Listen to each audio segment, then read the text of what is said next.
High Commander Zelthrak of the Ascendancy Fleet studied the holographic display with what could only be described as amusement. The blue-green planet rotating before him was primitive by any galactic standard, its inhabitants still trapped in a technological infancy that should have made conquest trivial. Kinetic projectiles, his intelligence officer reported, mandibles clicking in barely suppressed laughter. They still use chemical propellants to throw metal at each other. Commander, their most advanced vessels can't even achieve 0.3 light speed. Zelthrak's four eyes narrowed with satisfaction.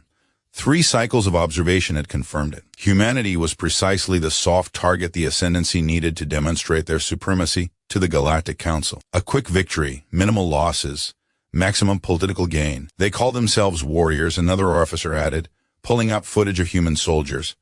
Look at them, Commander. They coat themselves in fabric and ceramic plates. Ceramic? As if that could stop a plasma lance. The command deck rippled with the Ascendancy equivalent of laughter. Zelthrak allowed himself to join them. In his 200 years of military service, he'd never encountered a species so laughably backward, still pretending to relevance. Deploy the Vanguard fleet, he ordered. 3 dreadnoughts should suffice. We'll have their surrender before the second moon rises. What Zelthrak couldn't know, was that humanity had been watching too. And humanity had been preparing. Admiral Sarah Chen stood in the command center of Fortress Gibraltar, humanity's orbital defense coordination hub, and watched the alien fleet drop out of FTL at the edge of the solar system. 3 massive vessels, each one dwarfing humanity's largest battle carrier. Ma'am, we're being hailed, her communications officer reported. Put it through. Zelthrak's translated voice dripped with condescension. Primitive humans, your resistance is illogical. Surrender your planet, and the Ascendancy will show mercy. Chen's face remained impassive. This is Admiral Sarah Chen of the United Earth Defense Force. You have violated sovereign space. You have one opportunity to withdraw. The alien's laughter echoed through the channel. Your projectile weapons cannot pierce our shields. Your chemical rockets cannot catch our fighters. Your civilization cannot comprehend the gulf between us. This is your final warning. Chen cut the transmission and turned to her staff. Weapons free. Execute Operation Prometheus. With pleasure, ma'am, her tactical officer replied, and something dark flickered in his eyes. The Ascendancy Vanguard swept toward Earth with the confidence of apex predators. Their plasma lances could vaporize asteroids. Their shields could withstand stellar radiation. They had conquered 17 systems without a single ship lost. Then humanity introduced them to mass. The first railgun slug came from Luna Base, accelerated to 0.07 light speed. Just a depleted uranium rod, nothing fancy, no explosives, no warhead. Just kinetic energy and physics. It punched through the lead dreadnought's shield like it wasn't there because the shield was designed for energy weapons, not solid matter moving at 20,000 kilometers per second. The rod vaporized 3 decks, killed 400 crew members, and exited the far side trailing superheated metal. What was that? Zelthrak demanded, his amusement evaporating. Analysis indicates a solid projectile, Commander. Velocity, that can't be right. They don't have that kind of acceleration technology. Evasive maneuvers, return fire. But humanity wasn't done introducing concepts.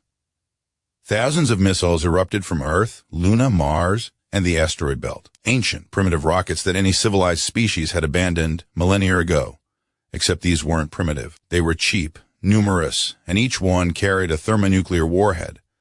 The Ascendancy point defense systems, designed to intercept sophisticated guided weapons, struggled with the sheer volume. For every 10 missiles destroyed, 1 got through. And in space, 1 nuclear detonation is all you need. The electromagnetic pulse from the first detonation fried the sensors on Zelthrak's port side. The second nuke vaporized an escort cruiser. The third, fourth, and fifth turned his starboard dreadnought into an expanding cloud of debris. Impossible? Zelthrak roared. How can they coordinate this many simultaneous launches? They don't have networked AI systems. His intelligence officer's voice trembled. Commander, they're not using AI. Those are individual human crews, coordinating through radio transmissions, thousands of separate human minds working in concert. They're using their people as processors. Zelthrak realized with growing horror. Each missile battery operated by thinking beings making real-time decisions. We can't predict them. We can't outthink them because there's no central system to outthink. All ships, full retreat to. The communication cut off as a second railgun. Slug, this one from Mars. Core shot his remaining dreadnought. The command deck lost atmosphere. Emergency shields activated, but the damage was catastrophic. Lieutenant Marcus Webb of the UDF Resilient watched from his fighter cockpit as the alien formation broke apart. His squadron had been waiting in the asteroid belt, powered down, effectively invisible. "Nest, this is Razor Flight," he transmitted. "Enemy command ship is wounded. Requesting permission to engage." "Granted, Razor." "Show them what humans learned from predators." Webb grinned. His fighter was primitive by alien standards. No energy shields, no plasma weapons. Just a reinforced titanium frame, chemical rockets, and a rotary cannon. That would make 20th century engineers weep with pride. The aliens called it obsolete. Webb called it reliable. His squadron screamed out of the belt, using the debris field for cover.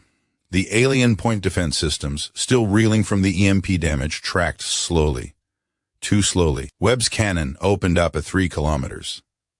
30mm depleted uranium rounds at 6,000 per minute. The alien hull, designed to dissipate plasma, crumpled under solid impacts. He stitched a line across their sensor array, then rolled away as his wingmen followed up. Razor 2, good kill on their communications cluster. Razor 3, targeting engines. They flew like they'd been doing this for generations, because humanity had been perfecting atmospheric combat for over a century. Space was just another battlefield with different physics. Inside the dying dreadnought, Zelthrak struggled to his command station. Half his crew was dead. Systems were failing across all decks. And through the viewport, he watched as primitive chemical-powered fighters danced around his wounded vessel like piranhas around a dying beast. "Send distress signal to the Ascendancy Fleet," he ordered. Tell them we were wrong. Tell them humans turn everything into a weapon." His communications officer worked frantically. "Commander, they're jamming us. Crude electromagnetic interference. But it's everywhere." "How do they have this many transmitters?" "Because they're poor," Zelthrak whispered, finally understanding. "They can't afford elegant solutions, so they built a million crude ones. They can't make shields, so they made armor. They can't achieve true AI, so they use their own minds. They didn't advance past kinetic weapons, because kinetic weapons still work." Admiral Chen watched the tactical display as the last alien vessel vented atmosphere and went dark. The victory had cost them. 7 defense platforms destroyed, 32 fighters lost, over 400 personnel casualties. But they'd held. "Ma'am, we're receiving transmissions from multiple alien vessels retreating at the edge of the system," her communications officer reported. "They're broadcasting on all frequencies. It's a warning, ma'am, to their own people. About us. Let me hear it." The translation was rough, but the fear in the alien voices was unmistakable. "All Ascendancy forces avoid Sol system. Humans are deathworld predators. They weaponize everything. Mathematics, physics, chemistry, biology. They've spent their entire evolution learning to kill. Their planet tried to kill them, so they learned to kill back. They're not primitive. They're specialized. Warfare is their art. Retreat, retreat, retreat." Chen allowed herself a small smile. Broadcast response on the same frequencies, all languages. She stood straighter, knowing this message would reach every species in the Galactic Council. "To any hostile force considering aggression against humanity. We are the descendants of persistence hunters. We chased our prey until it collapsed from exhaustion. We survived ice ages, plagues, and predators that should have ended us. We split the atom and touched the stars with nothing but chemistry and courage. We turn everything into a weapon because everything can be a weapon in the right hands. And our hands have been holding weapons since before we climbed down from the trees." She paused, letting the weight of her words sink in. "You thought your advanced technology made you superior. But warfare isn't about having the best weapons. It's about using what you have better than your enemy expects. It's about adaptation, innovation, desperation. And nobody in this galaxy has spent more time desperate than humanity. You came to our home expecting easy prey. Instead, you found what Earth creates, survivors who learned that the only way to stop being prey is to become the hunter." Colonel James Rodriguez surveyed the wreckage of the alien landing force that had attempted ground assault on Installation Delta 7. They'd deployed walkers, plasma artillery, and shock troops with personal shields. Humanity had responded with landmines, improvised explosives, and good old-fashioned combined arms tactics. Tank rounds had proved remarkably effective against shields designed for energy weapons. Artillery saturation had overwhelmed their point defense. And when the aliens had tried to dig in, humanity introduced them to thermobaric weapons and white phosphorus. "Sir," his sergeant approached. "The alien commander survived. He's asking to speak with you." Rodriguez found the alien in the field hospital, 3 of his 4 arms in casts. The alien's translator rendered his words in flat, emotionless English, but Rodriguez could hear the shell shock underneath. How? The alien asked. How can a species still using ballistic weapons defeat energy-based warfare? Rodriguez pulled up a chair. You want the technical answer or the truth? Both. Technically, kinetic energy is kinetic energy. Doesn't matter if it's plasma or lead if it hits hard enough. Your shields were optimized for energy dispersion, not solid impacts. Your armor was designed to ablate heat, not resist penetration. You prepared for the enemy you expected, not the enemy you got. And the truth? Rodriguez leaned forward.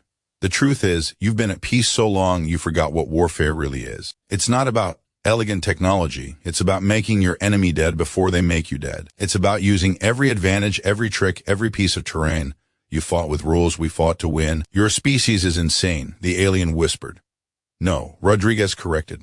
We're just from Earth, and Earth doesn't raise the weak. Across the solar system, the remnants of the Ascendancy Vanguard fleet limped away at best speed, broadcasting warnings. Within hours, the engagement was galactic news. The primitive humans had devastated a modern fleet using weapons any civilized species had abandoned. The Galactic Council convened an emergency session. Some called for immediate intervention. Others argued for quarantine. But one voice, belonging to Ambassador Krell of the Ancient Preservation Collective, silenced them all. I have studied Earth, Krell said, his voice heavy with age. I have read their histories. Do you know what I learned? Humanity has been at war with something for their entire existence. Their planet, their climate, their diseases, their predators, each other. They have been tested by existence itself in ways we cannot imagine.